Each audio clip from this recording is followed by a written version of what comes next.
नमस्कार विद्यार्थी मित्रांनो, मी प्राध्यापक डॉक्टर आनंद शिंदे, लक्ष्मीबाई भाऊराव पाटील महिला महाविद्यालय सोलापूर. विद्यार्थी मित्रांनो, माझ्या या यूट्यूब चॅनलमध्ये मी आपणा सर्वांचे सहर्ष स्वागत करतो. विद्यार्थ्यांनो, आजच्या या व्हिडिओच्या माध्यमातून आपण महात्मा गांधी यांचे शिक्षणविषयक विचार काय होते याविषयीची माहिती अभ्यासणार आहोत. विद्यार्थ्यांनो, आत्तापर्यंत आपण कर्मवीर भाऊराव पाटील असतील किंवा महात्मा फुले असतील, या दोघांचे शैक्षणिक तत्त्वज्ञान किंवा शिक्षणविषयक विचार नेमके काय होते किंवा त्यांनी कोणत्या प्रकारचं शैक्षणिक कार्य केलं याविषयीची माहिती अभ्यासलेली आहे. आणि इथून पुढच्या 3-4 व्हिडिओच्या माध्यमातून आपण महात्मा गांधीजींचे नेमके शैक्षणिक विचार काय आहेत किंवा त्यांचं शैक्षणिक कार्य नेमकं काय होतं याविषयीची माहिती अभ्यासणार आहोत. विद्यार्थ्यांनो, आपण जाणतोच की महात्मा गांधी हे अतिशय उच्च दर्जाचे किंवा जागतिक दर्जाचे राजकारणी, समाजसुधारक किंवा शिक्षणतज्ज्ञ होते. कारण जगामध्ये कुठल्याही देशामध्ये गेल्यानंतर महात्मा गांधीजींना ओळखत नाही असं कोणी सापडत नाही. म्हणजे महात्मा गांधीजी आहेत हे केवळ भारतातलेच नेते नव्हते किंवा भारतातलेच तज्ज्ञ नव्हते, तर संपूर्ण जगाला ज्ञात असणारे ते एक महत्त्वाचे अशा प्रकारचे नेते होते. कारण समाजाच्या उद्धारासाठी किंवा दीनदुबळ्या लोकांच्या उद्धारासाठी आणि सगळ्यात महत्त्वपूर्ण म्हणजे भारताला स्वातंत्र्य मिळवून देण्यामध्ये ज्या ज्या नेत्यांचा विचार केला जातो त्याच्यामध्ये सर्वात पहिलं नाव जे घेतलं जातं ते म्हणजे महात्मा गांधी. कारण महात्मा गांधीजींच्याच माध्यमातून देशाला स्वातंत्र्य मिळवून देण्यासाठी जे काही आंदोलनं झाली किंवा जे काही चळवळी झाल्या, सत्याग्रह झाले, त्याच्यामध्ये सर्वात अग्रेसर असणारी व्यक्ती होती ती म्हणजे महात्मा गांधीजी. कारण महात्मा गांधीजींनीच भारताला स्वातंत्र्य मिळवून देण्यासाठी फार मोठे कष्ट घेतलेले आपल्याला दिसून येतील. त्याचबरोबर भारतातील हरिजन असतील, दीनदुबळे असतील किंवा गरीब लोक असतील, त्या लोकांच्या उद्धारासाठी देखील महात्मा गांधीजींनी आपलं अख्खं आयुष्य खर्च केलेलं आपल्याला दिसून येईल.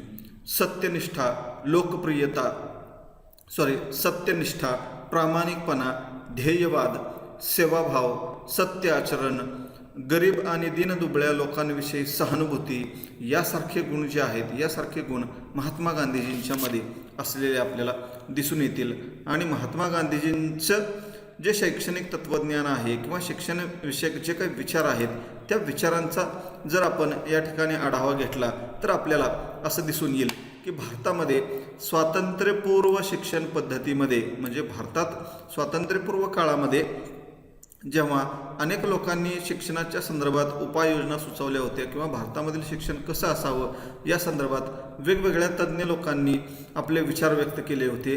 त्यामध्ये स्वातंत्र्यपूर्व शिक्षण पद्धतीमध्ये सुधारणा करणारे तिसरे शिक्षण तज्ज्ञ जे होते किंवा तिसरा व्यक्ती जो होता ते म्हणजे महात्मा गांधी. कारण त्याच्यापूर्वी वेगवेगळ्या लोकांनी जरी आपली मतं मांडलेली असली तरी महात्मा गांधीजींनी जी काही मतं मांडली होती ती अतिशय भारतातल्या सत्य त्या काळातल्या परिस्थितीला अनुसरून असणारी ही मतं होती. आणि त्यामुळं स्वातंत्र्यपूर्व शिक्षण पद्धतीमध्ये सुधारणा करण्यासाठी महात्मा गांधीजींनी कशा पद्धतीनं शिक्षण दिलं पाहिजे याविषयीचे विचार त्या काळामध्ये व्यक्त केलेले आपल्याला दिसून येतील. आणि त्याचबरोबर भारतातील शिक्षण पद्धतीचा विचार करून त्यामध्ये आमूलाग्र बदल केले पाहिजेत म्हणून महात्मा गांधीजींनी विचारमंथन केलेलं आपल्याला दिसून येईल. कारण तत्कालीन परिस्थिती जी होती त्या काळातल्या परिस्थितीचा विचार करून त्या काळामध्ये असणारी शिक्षण पद्धती ही कशी कुचकामी आहे आणि विद्यार्थ्यांना जर स्वतःच्या पायावर उभा करावायचं असेल तर त्यांना कशा प्रकारचं शिक्षण दिलं पाहिजे आणि सद्य परिस्थितीतल्या शिक्षणामध्ये कसे बदल केले पाहिजेत हे सांगण्याचं काम त्या काळामध्ये महात्मा गांधीजींनी केलेलं आपल्याला दिसून येईल.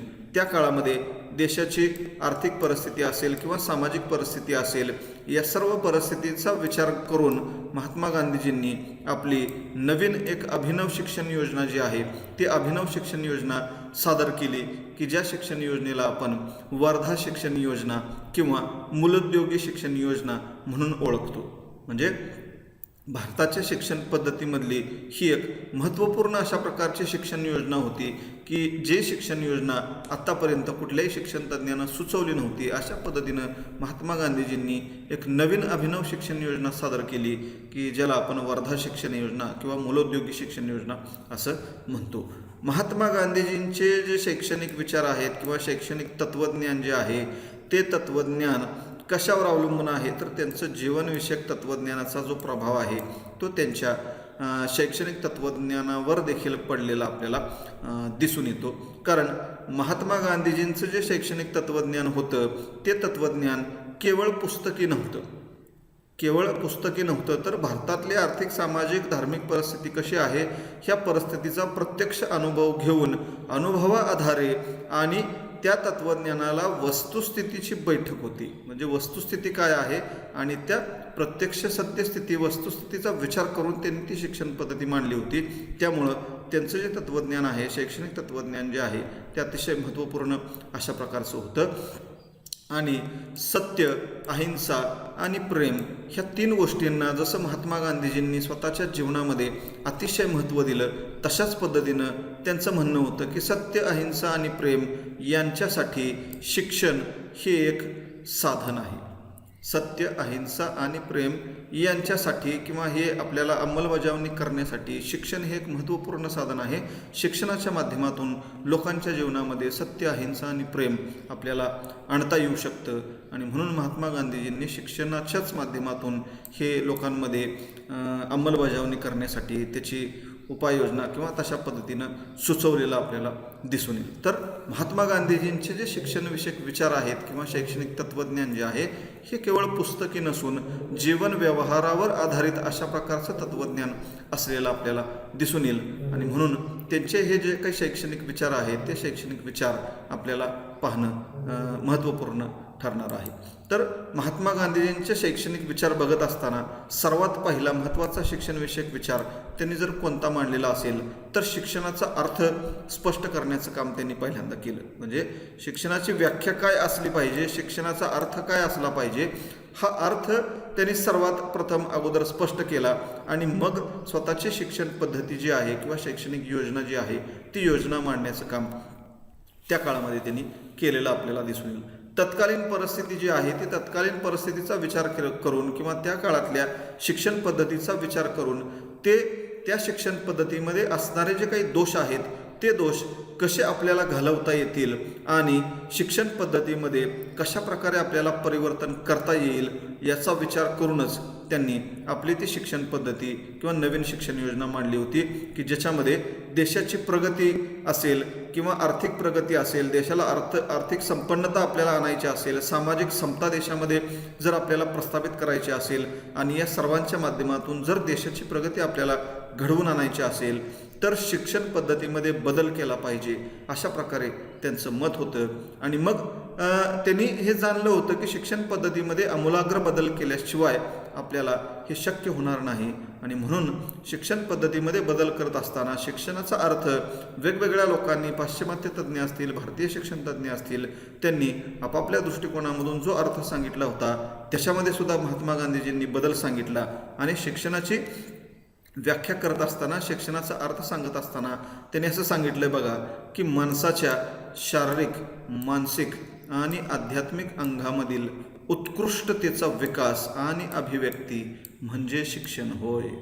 म्हणजे माणसामध्ये ज्या वेगवेगळ्या प्रकारच्या शक्ती असतात की ज्याच्यामध्ये आपण शारीरिक शक्ती आहे, मानसिक शक्ती आहे किंवा आध्यात्मिक शक्ती आहे, या वेगवेगळ्या प्रकारच्या शक्तींचा ज्या उत्कृष्ट आहेत त्या उत्कृष्टतेचा विकास करायचा आहे आणि त्याची अभिव्यक्ती करण्यासाठी आपल्याला प्रयत्न करायचे आहेत. अशा पद्धतीनं शिक्षणाचा अर्थ स्पष्ट करण्याचं काम त्यांनी केलं. म्हणजे शारीरिक असेल, मानसिक असेल किंवा आध्यात्मिक अंगामधील उत्कृष्टतेचा विकास करायचा आहे आणि त्यालाच आपण शिक्षण असं म्हणू शकतो किंवा अभिव्यक्ती, त्या उत्कृष्टतेचा विकास आणि अभिव्यक्ती म्हणजे शिक्षण, अशा पद्धतीचा अर्थ महात्मा गांधीजींनी या ठिकाणी सांगितलेला आहे. म्हणजे शिक्षणाचा हा अर्थ स्पष्ट करत असताना त्यांनी विद्यार्थ्यांचा जर सर्वांगीण विकास आपणाला घडवून आणायचा असेल तर त्या सर्वांगीण विकासामध्ये 3H नावाची एक संकल्पना मांडली होती.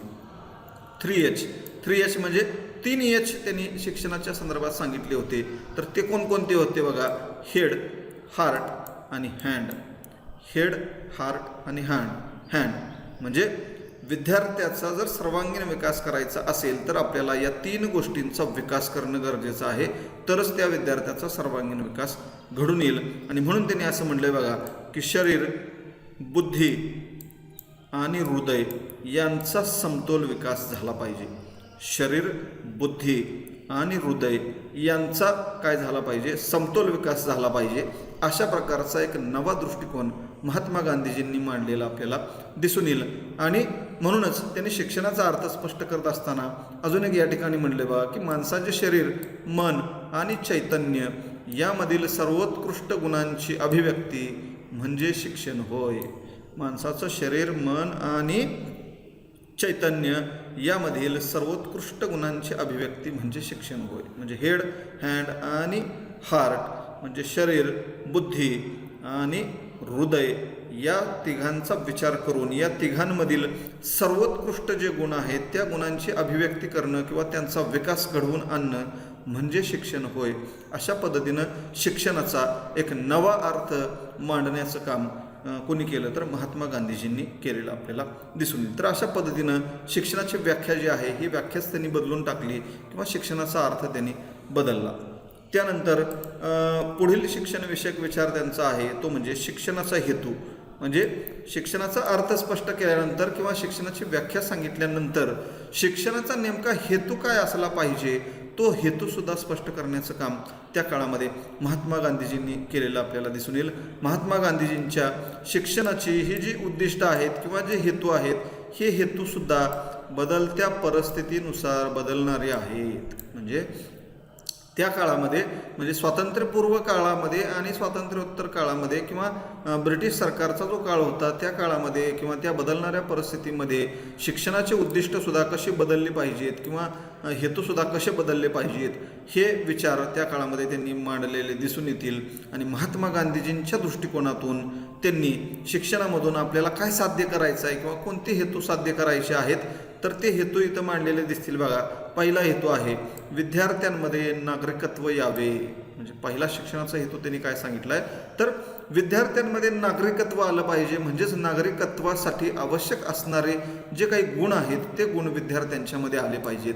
म्हणजेच आपण असं म्हणतो की देशाला कशाची गरज आहे तर आदर्श नागरिकाची गरज आहे. आणि एक आदर्श नागरिक जर आपल्याला घडवायचा असेल तर तो आदर्श नागरिक घडवण्यासाठी जे जे गुण आवश्यक असतात ते सर्व प्रकारचे गुण विद्यार्थ्यांमध्ये आले पाहिजेत. का तर हे आजचे विद्यार्थीच काय आहेत, उद्याचे देशाचे नागरिक आहेत. आणि उद्याच्या देशाचे नागरिक जर हे आपल्याला घडवायचे असतील तर शाळेतल्या विद्यार्थ्यांमधूनच आपल्याला हे घडवावे लागतील. आणि शाळेतल्या विद्यार्थ्यांमध्ये हे नागरिकत्वाचे आदर्श नागरिकत्वाचे गुण जे आहेत हे गुण विकसित केले पाहिजे. हा पहिला शिक्षणाचा हेतू आहे असं त्यांनी स्पष्ट केलं.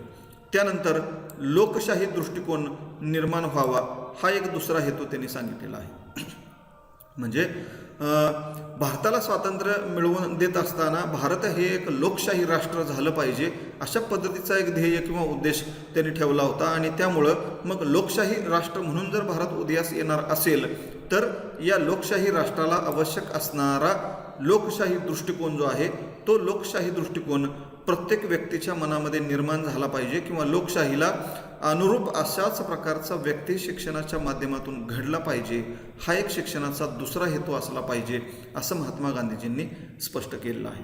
त्यानंतर तिसरा हेतू आहे बघा चारित्र्य संवर्धन झालं पाहिजे. म्हणजे चारित्र्य संवर्धनावर फार त्यांनी भर दिलेला आपल्याला दिसून येईल की शिक्षणाच्या माध्यमातून चारित्र्य संपन्न व्यक्ती निर्माण झाले पाहिजेत किंवा चारित्र्य संपन्न विद्यार्थी घडले पाहिजे.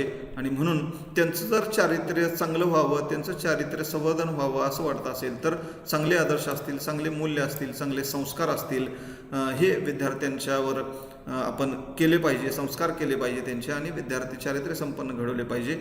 हा शिक्षणाचा हेतू असला पाहिजे असं मत त्यांनी मांडलेलं आहे. आणि त्यानंतर पुढचा एक हेतू सांगितला आहे बघा की सहिष्णुता, उद्योगप्रियता आणि स्वावलंबन इत्यादी गुण विद्यार्थ्यांमध्ये आले पाहिजेत. म्हणजे हा एक शिक्षणाचा महत्त्वपूर्ण हेतू असला पाहिजे. काय तर विद्यार्थी सहिष्णू वृत्तीचा असला पाहिजे. सहिष्णुता त्या विद्यार्थ्यामध्ये आली पाहिजे. सर्व वर्गाबद्दल किंवा देशातल्या सर्व नागरिकांबद्दल बंधुप्रेम त्याच्या मनामध्ये असलं पाहिजे. सहिष्णुता असली पाहिजे, सहनशीलता असली पाहिजे. त्याचबरोबर उद्योगप्रियता सुद्धा त्याच्याकडे आली पाहिजे. कारण केवळ पुस्तकी शिक्षण घेऊन विद्यार्थ्याचा सर्वांगीण विकास होणार नाही, अशा पद्धतीचं मत त्यांनी मांडलं होतं. आणि उद्योगप्रियता सुद्धा त्याच्यामध्ये आली पाहिजे आणि त्या उद्योगप्रियतेच्या माध्यमातून तो स्वावलंबी बनला पाहिजे. स्वावलंबनाचा गुण सुद्धा त्याच्यामध्ये विकसित झाला पाहिजे. हा शिक्षणाचा हेतू असावा, अशा प्रकारचं मत त्यांनी स्पष्ट केलेलं आहे. आणि शिक्षणामधून आदर्श मनुष्य निर्माण झाला पाहिजे, अशा प्रकारचं मत महात्मा गांधीजींनी व्यक्त केलेलं आहे. म्हणजे एकूणच शिक्षणाचे जे काही हेतू आहेत, हे हेतू अशा पद्धतीनं हे हेतू असले पाहिजे, हे त्यांनी स्पष्ट केलेलं आहे. आणि हे हेतू जर साध्य झाले तर शिक्षणाच्या माध्यमातून एक आदर्श व्यक्ती किंवा एक आदर्श मनुष्य निर्माण होऊ शकेल, की जो आदर्श मनुष्य आपल्या देशाला पुढं घेऊन जाईल किंवा देशाची प्रगती करेल. अशा पद्धतीचे आदर्श नागरिक शिक्षणामधून निर्माण झाले पाहिजेत आणि शिक्षणाचा हा महत्त्वपूर्ण हेतू आहे, अशा पद्धतीचं मत महात्मा गांधीजींनी मांडलेलं आपल्याला दिसून येईल. त्यानंतर तिसरा जो शिक्षणविषयक विचार आहे तो म्हणजे कृतीयुक्त शिक्षण.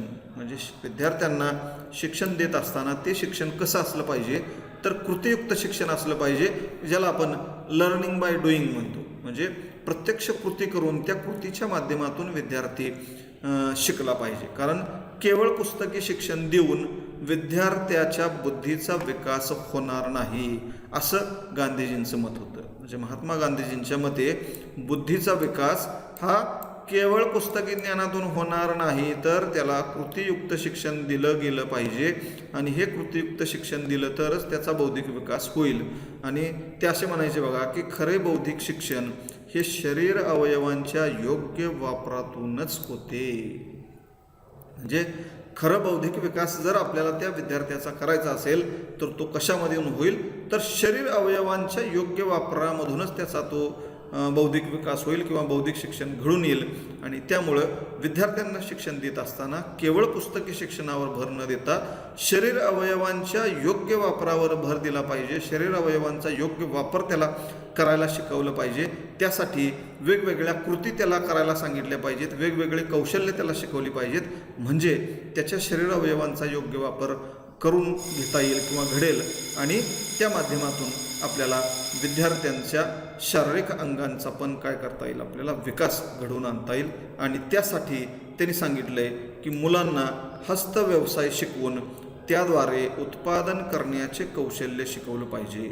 म्हणजे कृतीयुक्त शिक्षण जे त्याला द्यायचं आहे किंवा वेगवेगळ्या प्रकारे शरीर अवयवांचा वापर करून त्याला आपल्याला शिक्षण द्यायचं आहे. त्यासाठी काय केलं पाहिजे, तर मुलांना वेगवेगळ्या प्रकारचे हस्तव्यवसाय शिकवले पाहिजेत. म्हणजे त्या काळामध्ये स्वातंत्र्यपूर्व काळ असेल किंवा स्वातंत्र्य मिळण्याचा जेव्हा हा कालावधी होता, त्या काळामध्ये भारतामध्ये ग्रामीण भाग हा अतिशय महत्त्वपूर्ण होता. आणि ग्रामीण भागामध्ये अनेक प्रकारचे हस्तव्यवसाय जे चालवले जायचे, ते हस्तव्यवसाय विद्यार्थ्यांना शिकवले पाहिजेत किंवा हस्तकौशल्य विद्यार्थ्यांना शिकवले पाहिजेत. आणि त्या माध्यमातून त्यांना उत्पादन करण्याचं सुद्धा कौशल्य यायला पाहिजे किंवा शिकवलं पाहिजे, असं महात्मा गांधीजींनी सुचवलं होतं. म्हणजे केवळ पुस्तकी ज्ञान न देता त्या मुलांना वेगवेगळ्या प्रकारचे हस्तव्यवसाय जर आपण शिकवले तर ते विद्यार्थी स्वावलंबी बनण्यासाठी आपल्याला त्या शिक्षणाचा उपयोग करता येईल, अशा प्रकारचं मत महात्मा गांधीजींनी मांडलं होतं. म्हणजेच काय, की महात्मा गांधीजींनी आपल्या शिक्षण पद्धतीमध्ये कृतीयुक्त शिक्षणाला अतिशय महत्त्व दिलेलं दिसून येईल. म्हणजे अमेरिकेमध्ये ज्या पद्धतीनं जॉन डोई असतील किंवा किलपॅट्रिक नावाचे शिक्षणतज्ञ असतील, यासारखे जे शिक्षणतज्ञ होते, किंवा फ्रोबेल असतील, हर्बर्ट स्पेन्सर असतील, यासारखे जे शिक्षणतज्ञ होते, या शिक्षणतज्ञांनी कृतीयुक्त शिक्षणावर जो भर दिला होता, तशाच पद्धतीनं महात्मा गांधीजींनी सुद्धा कृतीयुक्त शिक्षणावर भर दिला पाहिजे. आणि भारतामधील शिक्षण हे केवळ पुस्तकी नसून कृतीयुक्त शिक्षण द्यावं, अशा पद्धतीचा विचार मांडलेला आपल्याला दिसून येईल. त्यानंतर पुढील शैक्षणिक विचार त्यांचा जो आहे तो म्हणजे जीवनोपयोगी शिक्षण. जीवनोपयोगी शिक्षण म्हणजे हे शिक्षण केवळ पुस्तकी असता कामा नये, तर त्या शिक्षणाचा जीवनामध्ये आपल्याला उपयोग करता आला पाहिजे, अशा पद्धतीचं शिक्षण द्यावं असं मत महात्मा गांधीजींनी मांडलेलं आपल्याला दिसून येईल. महात्मा गांधीजी म्हणतात बघा की शिक्षणाचा खरा अर्थ हा स्वावलंबन आणि स्वयंपूर्णता शिकवणे असा आहे. शिक्षणाचा खरा अर्थ हा स्वावलंबन आणि स्वयंपूर्णता शिकवणे अशा पद्धतीचा आहे. कारण शिक्षणाच्या माध्यमातून विद्यार्थी स्वावलंबी आणि स्वयंपूर्ण झाले पाहिजेत असा विचार महात्मा गांधीजींनी मांडलेला आहे.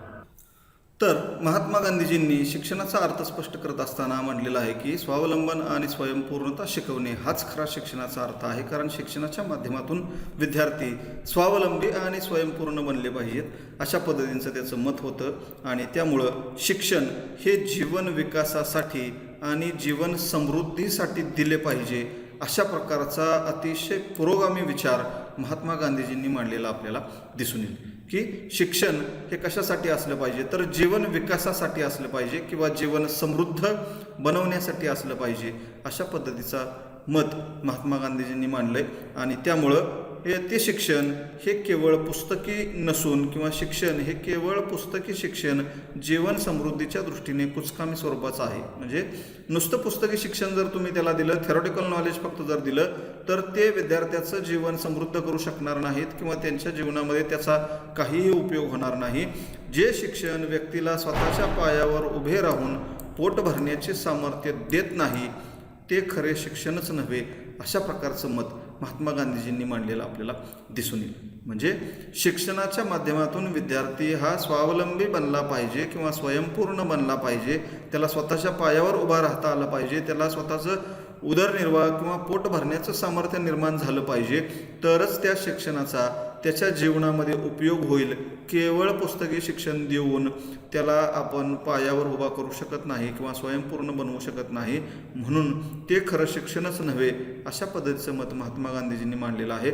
आणि हे मत मांडत असताना किंवा अशा प्रकारचा विचार मांडत असताना महात्मा गांधींच्या समोर असणारी तत्कालीन जी परिस्थिती होती, वस्तुस्थिती होती, ती वस्तुस्थिती महत्त्वाची होती.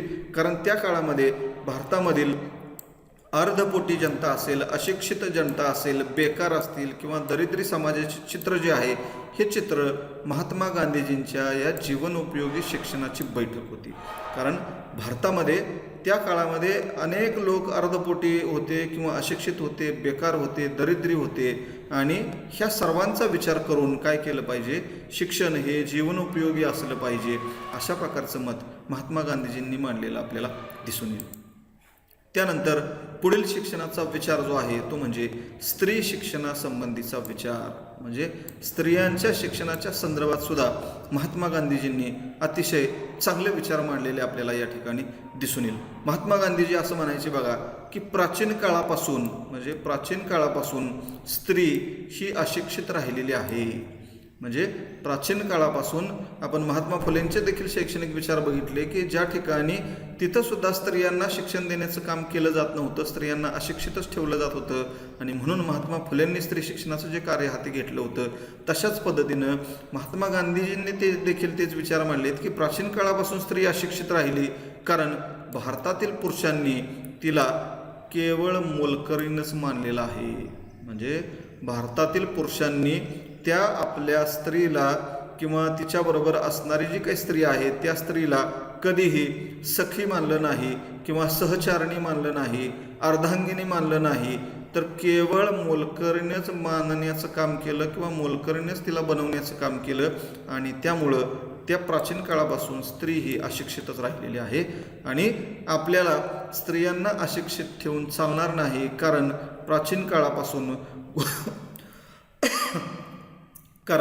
प्राचीन काळापासून गुलामगिरीमध्ये जीवन जगणाऱ्या या स्त्री जातीचा उद्धार करण्यासाठी महात्मा गांधीजींनी फार महत्त्वपूर्ण विचार मांडलेले किंवा फार प्रयत्न केलेले आपल्याला दिसतील. कारण स्त्री ही अशिक्षित राहिली आणि गुलामगिरीमध्येच तिनं स्वतःचं जीवन जगत राहिली.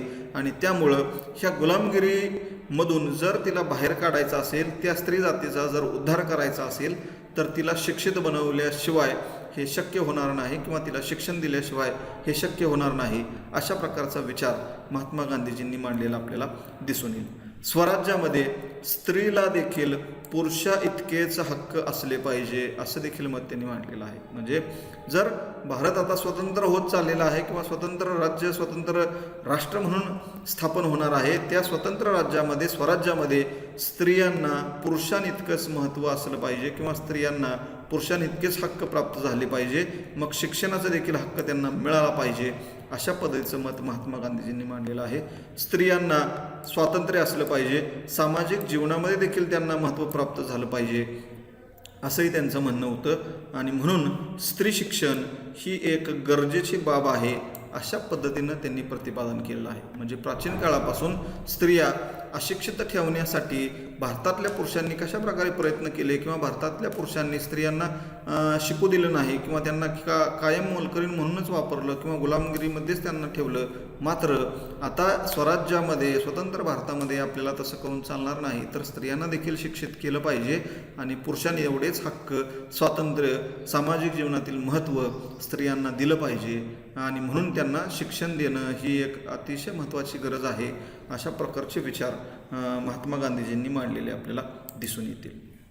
त्यानंतर पुढील शिक्षणविषयक विचार आहेत ते म्हणजे हरिजन शिक्षणासंबंधीचे विचार.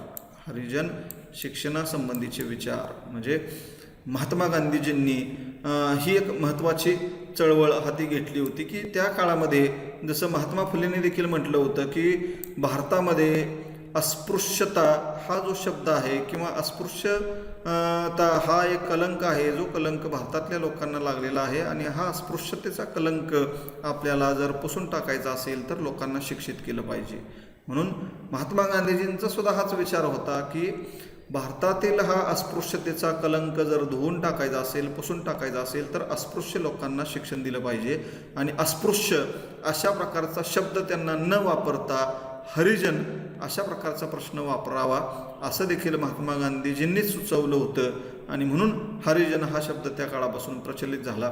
आणि या हरिजन लोकांविषयी फार तळमळ महात्मा गांधीजींच्या मनामध्ये होती आणि म्हणूनच महात्मा गांधीजींनी हरिजन उद्धाराचे कार्य जे आहे ते अतिशय तळमळीने, चिकाटीने आणि व्यापकपणे पार पाडलेलं आपल्याला दिसून येईल. म्हणजे त्या काळामध्ये महात्मा गांधीजींनी या हरिजनांचा उद्धार होण्यासाठी फार तळमळीनं कार्य केलं किंवा फार चिकाटीनं कार्य केलं आणि हरिजनांचा उद्धार करण्याचा प्रयत्न त्या काळामध्ये केलं. त्यांचं म्हणणं असं होतं की शिक्षण हे हरिजनांच्या झोपडीपर्यंत पोहोचलं पाहिजे आणि ते पोहोचवण्यासाठी स्वतः त्यांनी प्रयत्न केले. म्हणजे प्रत्येक हरिजन किंवा अस्पृश्य व्यक्ती जो आहे तो शिक्षित झाला पाहिजे, कारण तो शिक्षित झाल्याशिवाय त्याच्यावर होणारा अन्याय अत्याचार थांबणार नाही आणि त्याचा उद्धार होऊ शकणार नाही. आणि म्हणून शिक्षण हे हरिजनांच्या झोपडीपर्यंत जाऊन पोहोचवलं पाहिजे अशा प्रकारचं मत महात्मा गांधीजींनी मांडलेलं आहे. आणि त्यांचं म्हणणं असं होतं बघा की शिक्षणाच्या बाबतीमध्ये जात असेल, धर्म असेल, पंथ असेल, वर्ण असेल किंवा उच्च निश्चिता असेल, हे भेद पूर्णपणे नष्ट झाले पाहिजे आणि शिक्षण सर्वांना मिळालं पाहिजे अशा पद्धतीचा पुरोगामी विचार जो आहे तो पुरोगामी विचार महात्मा गांधीजींनी मांडलेला आपल्याला दिसून येईल. म्हणजे कुठलाही जात, धर्म, पंथ, वर्ण, उच्च निश्चिता अशा प्रकारचा भेद न मानता, अस्पृश्यता वगैरे न मानता प्रत्येक नागरिकाला शिक्षण मिळालं पाहिजे, प्रत्येकाला शिक्षण मिळालं पाहिजे अशा पद्धतीचा विचार महात्मा गांधीजींनी मांडलेला आहे. त्यानंतर पुढील जो शिक्षणविषयक विचार आहे तो म्हणजे धार्मिक शिक्षण. म्हणजे धार्मिक शिक्षणाच्या संदर्भात देखील महात्मा गांधीजींनी आपले विचार मांडलेले दिसून येतील. परंतु धार्मिक शिक्षण याचा अर्थ असा नव्हे की हिंदू धर्माचं शिक्षण दिलं पाहिजे किंवा कोणत्याही धर्माचं शिक्षण दिलं पाहिजे. कारण महात्मा गांधीजींनी अगोदरच स्पष्ट केलं होतं की भारतामध्ये जात असेल, धर्म असेल, वर्ण असेल, पंथ असेल, यापैकी कुठलाही भेदभाव केला नाही पाहिजे. म्हणजे कोणताही धर्म त्यांनी स्वतःहून सांगितला नाही किंवा कोणत्याही धर्माला त्यांनी विरोध देखील केला नाही. सर्व धर्म हे सारखेच आहेत अशा प्रकारचं त्यांचं मत होतं. आणि धार्मिक शिक्षणाच्या संदर्भात एक नवीन अर्थ त्यांनी सांगितला, तो म्हणजे धर्माचा अर्थ सत्य आहे. धर्म म्हणजे सत्य अशा प्रकारचा एक नवीन अभिनव विचार त्यांनी मांडला की धर्म म्हणजे सत्य आणि या सत्याचं दर्शन किंवा या सत्य धर्माचं दर्शन शिक्षणाच्या माध्यमातून विद्यार्थ्याला झालं पाहिजे किंवा सत्य विद्यार्थ्याला शिकवलं पाहिजे, त्या सत्याचं दर्शन घडवलं पाहिजे आणि तशा प्रकारचं शिक्षण विद्यार्थ्यांना मिळालं पाहिजे अशा प्रकारचा विचार महात्मा गांधीजींनी मांडलेला आपल्याला दिसून येईल. गांधीजींना कोणत्याही धर्माबद्दल द्वेष नव्हता. म्हणजे महात्मा गांधीजींच्या मनामध्ये कोणत्याही धर्माबद्दल द्वेष नव्हता, कारण हिंदू आणि मुस्लिम ऐक्य निर्माण व्हावं यासाठी स्वतः त्यांनी 21 दिवसाचं उपोषण केलं होतं. म्हणजे त्यामुळं हिंदू असतील, मुस्लिम असतील, शीख असतील, ईसाई असतील किंवा कोणत्याही धर्माचे लोक असतील, त्या प्रत्येक धर्माबद्दल गांधीजींच्या मनामध्ये आदर होता. कोणत्याही धर्माबद्दल त्यांच्या मनामध्ये द्वेष नव्हता आणि त्यांचा कोणत्याही विशिष्ट धर्माबद्दल आग्रह देखील नव्हता. म्हणजे कोणत्या व्यक्तीनं कोणता धर्म स्वीकार केला पाहिजे किंवा तो घेतला पाहिजे याच्याबद्दल देखील त्यांचा आग्रह नव्हता. त्यांच्या मतानुसार सर्व धर्म हे सारखेच आहेत, कारण कोणताही धर्म हे चांगलंच शिकवण्याचं काम करतो.